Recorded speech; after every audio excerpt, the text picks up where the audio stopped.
Как ни те изсрам?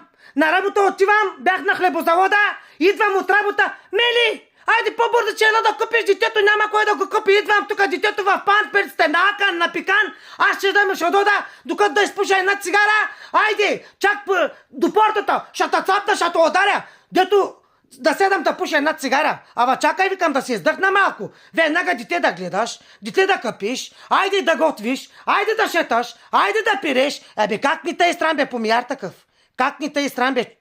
Как ни те изсрам? Ама защо толкова много се оплакваш от мене? Ама какво съм ти направила? Какво съм ти направила? Моите деца какво ти направиха? Диленджи! Няма да се не ги ушам, бе, хан? И ще се окласени, yoktu ne bokumu yiysin.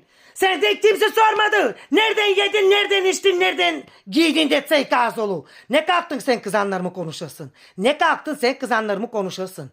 Bokluk! Bokluk!